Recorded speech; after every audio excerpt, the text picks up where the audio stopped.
Volvida mais uma semana, estamos de volta para mais um Escola Bíblica. É um prazer estar na sua companhia. Connosco, como sempre, Carmen Manciel. Bem-vinda. Muito obrigada. Na aula anterior, nós deixámos como mote para a aula de hoje, queríamos olhar bem de perto para o livro de Salmos e o livro de Provérbios. Isso já nós sabemos, mas eu pergunto-te que sumário, que introdução é que tu tens para a aula de hoje? A preocupação divina para com os pobres e vulneráveis está patente em centenas de versículos bíblicos, do Velho ao Novo Testamento. Os livros de Salmos e Provérbios são um excelente exemplo do vislumbre da forma como Deus está atento e vai intervir para proteger os mais necessitados. Como sempre, vamos ler o nosso versículo que serve de introdução à aula de hoje. E hoje o versículo encontramos-lo é o Salmo 82 e não é um versículo mas sim dois, é o versículo 3 e o versículo 4. Eu vou então passar a ler. Diz o seguinte: Defendei o pobre e o órfão, fazei justiça ao aflito e necessitado. Livrai o pobre e o necessitado, tirai-os das mãos dos ímpios.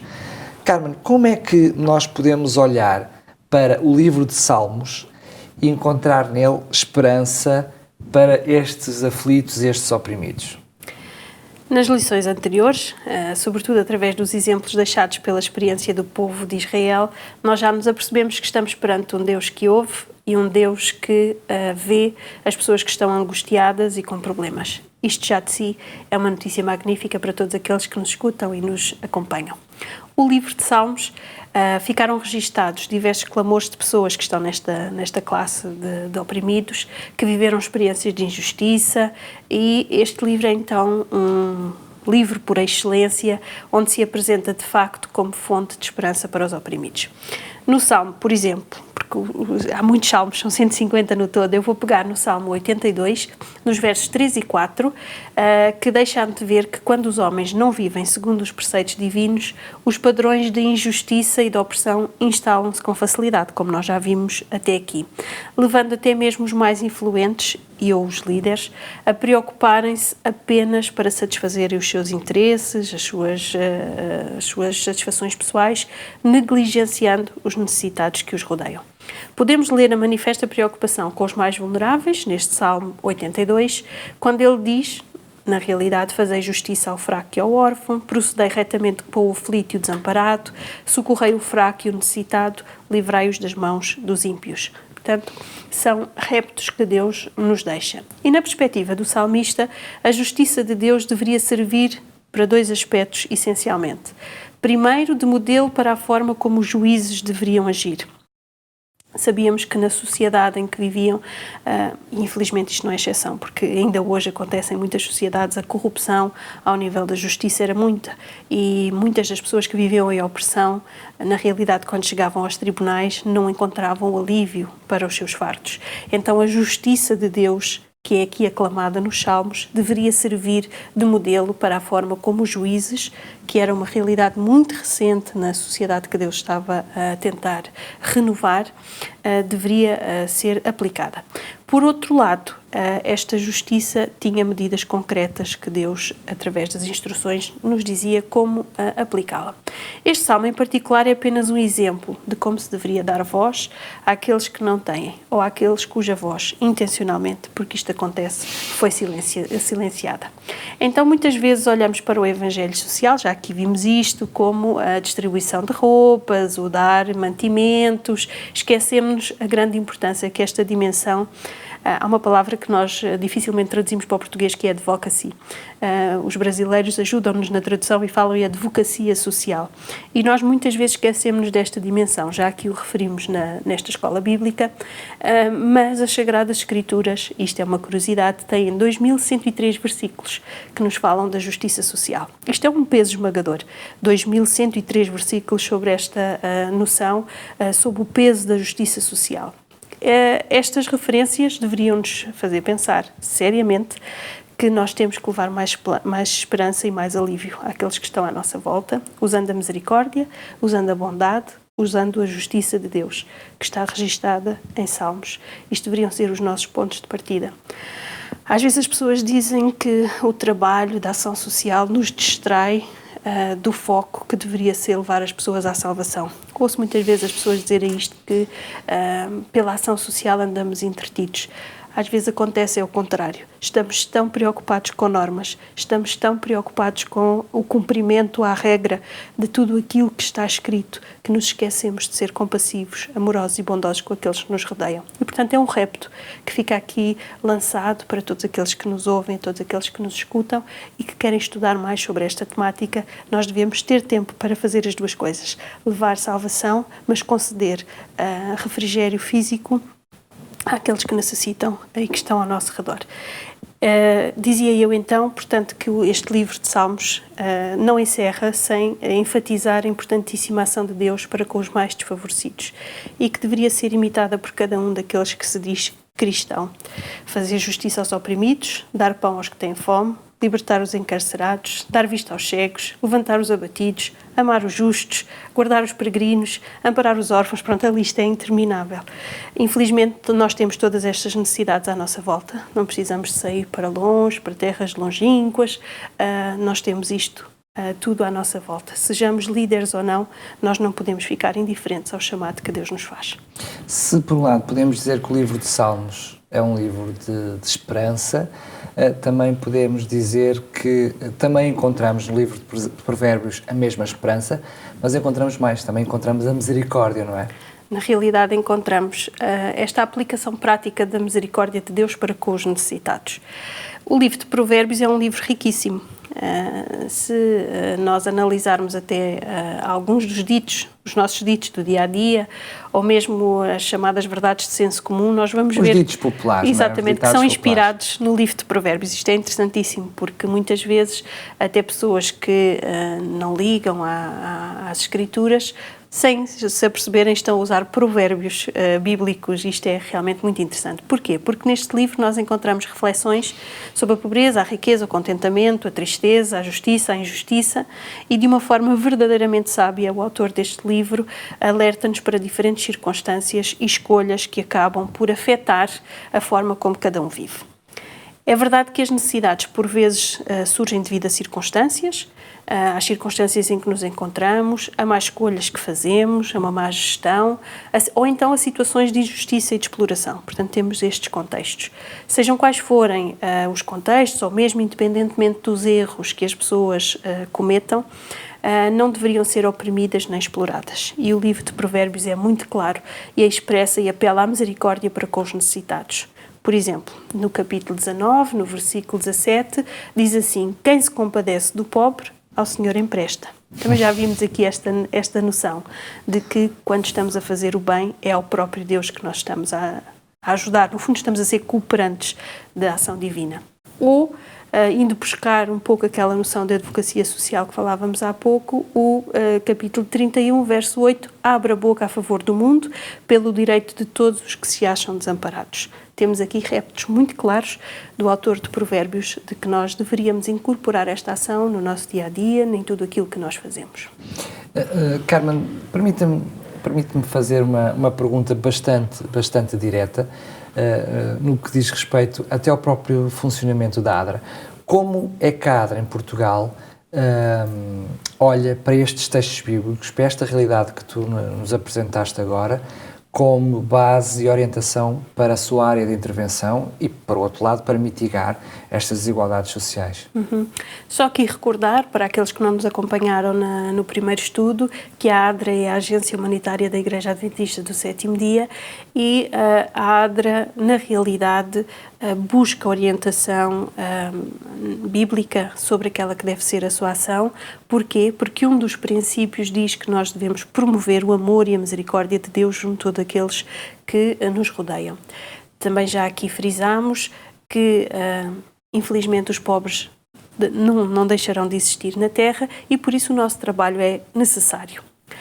Nós temos a ordem de Deus no capítulo 15, verso 11, sem falta abrirás a mão para o teu irmão, para o teu necessitado e para o pobre na tua terra. E por isso nós devemos organizar-nos da melhor forma possível, num espírito de amor, numa compreensão daquilo que é o ser humano, nós devemos conseguir desenvolver e aplicar a nossa responsabilidade social, individual e coletiva, portanto, estendendo esta mão, abrindo a mão, como nos é aqui o repto lançado em Deuteronômio.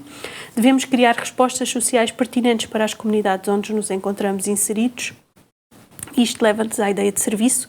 Em Gálatas 5:13, servi-vos uns aos outros com amor. É este o repto que é lançado e que a ADRA tenta, na realidade, cumprir. Nós devemos promover a justiça social, aquele versículo que usei há pouco de Provérbios 31, 8, 9, assim nos diz, e um versículo de Tiago que também nos é bastante útil no nosso trabalho, é a questão de promovermos a igualdade. Portanto, são pilares que nos movem, enquanto organização, de estarmos cientes da responsabilidade social individual e coletiva, criar respostas sociais pertinentes, promover a justiça social e promover a igualdade. No meio de tudo isto, nós temos algo muito importante: devolver a dignidade a cada ser humano. Porque quando estamos em necessidade, quando estamos oprimidos, quando estamos numa situação de vulnerabilidade, nós não deixamos de ser quem somos. Não deixamos de ter os nossos gostos, não deixamos de gostar mais de amarelo do que de azul, não deixamos de gostar mais de manga do que de maçã e por aí fora. E muitas vezes nós nos esquecemos isto quando estamos a fazer um apoio direto às pessoas, e a ADRA tenta respeitar, dentro daquilo que é o seu trabalho e as suas possibilidades, as particularidades de cada um, a própria dignidade humana, para que a dignidade seja o desígnio máximo da nossa ação. Eu pedia-te que pudéssemos partilhar com aqueles que nos veem, os que nos ouvem terão que confiar no esquema que partilhamos, algo que pude extrair de um livro que já aqui citei, que volto a mostrar para todos aqueles que nos acompanham, que é o livro Beneficência Social, da escritora norte-americana Helena White. E é muito interessante que esta autora nos dá pistas muito específicas de como nós nos podemos organizar. E isto é aplicado no contexto adventista, de um modo geral, na ADRA em particular, mas pode ser aplicado a qualquer associação que, tendo princípios cristãos, queira operar no domínio da beneficência social. São, na realidade, 7 passos que podem parecer difíceis, mas não são. E o primeiro deles, Helena White diz que onde haja uma comunidade de fé, onde haja corações transformados, devem unir-se na prática da caridade. Em segundo lugar, porque nós cooperamos com um Deus de ordem, já aqui vimos, nós temos que ter organização, temos que ter liderança para que as coisas se façam decentemente e honrem o Deus a quem servimos. Depois, porque é impossível fazer trabalho humanitário sozinhos, quando muitas vezes o queremos fazer sozinhos, os ombros acabam por ficar muito sobrecarregados. Nós temos esta instrução clara de formar grupos de trabalho. Dentro dos grupos de trabalho, nem todas as pessoas que são voluntariosas e que se disponibilizam se acham capacitadas, e por isso o passo seguinte deve ser dar formação para o trabalho. Ou seja, deveríamos recorrer a todas aquelas pessoas que têm mais experiência que nós, a pessoas que têm até experiência técnica nesta área, para que nos possam instruir sobre a forma como nós devemos montar um projeto, como nós devemos criar uma resposta social pertinente onde nos encontremos. Esta formação, este domínio da formação é essencial. Depois, há aqui um apelo que é o envolvimento de todos. Às vezes pensamos que somos velhos demais, ou que somos novos demais, ou que estamos doentes demais. Há sempre qualquer coisa que nos impede. E, na realidade, nós temos este apelo de que todos podem estar envolvidos. É o contrário. Há sempre qualquer coisa que alguém pode fazer. Não é? Deus não faz acepção de pessoas. Nesta área do envolvimento social é igual. Todos estão, na realidade, aptos para este trabalho. E algo muito interessante, nós devemos trabalhar sob um nome. Possivelmente nós nunca tínhamos feito esta leitura, mas quando nós fazemos o trabalho organizado, nós devemos estar sob um nome. Seja o nome da ADRA, enquanto agência humanitária, seja o nome de uma igreja que promove, portanto, a ação social, seja através de uma outra associação. É muito importante que todas as pessoas a quem cheguemos saibam quem somos, o que fazemos, quais são os princípios e os valores que estão por trás da nossa ação. Este é o propósito de Deus para o seu povo nesta terra. Portanto, um esquema bastante simples e que, na realidade, dá menos trabalho a pôr em prática do que aquilo que nós pensamos. E os resultados são muito benéficos. Mais bem-aventurado é aquele que dá do que aquele que recebe. E, se colocarmos em prática, vamos ter esta experiência. Mas, Carmen, Imagino que mesmo em situações de catástrofe ou quando nós passamos por alguém que vemos que está necessitado, está carenciado, dificilmente, a não ser que nos tenhamos tornado tão insensíveis, às vezes pelo facto, infelizmente, de ser comum vermos pessoas necessitadas à nossa volta, mas se o nosso coração não estiver insensível, pelo menos comover-nos com aquela situação é algo natural. Mas eu pergunto, como passar desse sentimento à prática? Ou seja, como passar da comoção à compaixão, que implica agir, implica tomar uma atitude? Na realidade, falamos aqui de aplicar a misericórdia, de aplicar no dia-a-dia aquilo que aprendemos. Há algo muito importante que tu aqui disseste, que é a possibilidade de nós nos tornarmos insensíveis à custa das imagens que os mídia nos fornecem diariamente, a cada minuto, e também à custa daquilo que nós vemos ao nosso redor, de tantos pedidos que nos chegam. Mas, na realidade, nós podemos, se tivermos um coração verdadeiramente ligado a Deus e convertido, sentir uma necessidade tremenda de sermos agentes de transformação social. A justiça, se o nosso coração estiver ligado a Deus, a injustiça mexerá com o nosso ser. Nós seremos incomodados para passarmos à ação. Eu sei que não é fácil sair do canto confortável, como podem imaginar, em 11 anos de ação social e trabalho humanitário, muitas vezes já de pijama, ou de fim de semana, ou com um feriado às portas, surge uma necessidade, surge algo para fazer. Digo-vos de experiência pessoal que não é fácil sair do canto confortável, mas quando nós estamos tão bem, nos pedem ajuda, é exatamente aqui que nós devemos agir. Não nos esqueçamos que fomos e somos abençoados, a fim de sermos uma bênção para aqueles que nos rodeiam, como nós já aqui vimos. Nós não precisamos tirar nenhum curso, não precisamos de fazer nenhuma especialidade para sermos canais de alívio e agentes da graça e compaixão divinas. Se precisarmos de orientação, Deus nos promete que basta apenas buscá-la. Peçamos também ajuda a quem já tem mais experiência que nós, ou simplesmente peçamos a Deus que nos capacite para o trabalho. Portanto, é algo que nós podemos pôr em prática. Eu conto-vos uma experiência muito pessoal. Às vezes, quando nós fazemos um trabalho, o trabalho acaba por se tornar rotineiro e é possível que a ajuda àqueles que nos rodeiam possa cair nesta rotina. Mas se nós estivermos predispostos a que Deus nos possa usar como canais de alívio, Ele assim o fará. Eu fiz um pedido muito especial a Deus, estando a trabalhar neste domínio, porque acredito nele, tento estar ligada a ele, e eu fiz-lhe um pedido que foi que, quando alguém se dirigisse a mim, que se dirigisse com um pedido muito específico, que trouxesse uma situação concreta e um pedido de ajuda concreto, para que pudesse operar. E tenho tido experiências, na realidade, avassaladoras, que mexem com o meu coração, que transformam a minha maneira de estar. E posso dizer-vos que esta experiência fez com que eu passasse de uma pessoa solidária, porque eu já o era, a uma pessoa compassiva, a uma pessoa com esta necessidade de exercer a compaixão.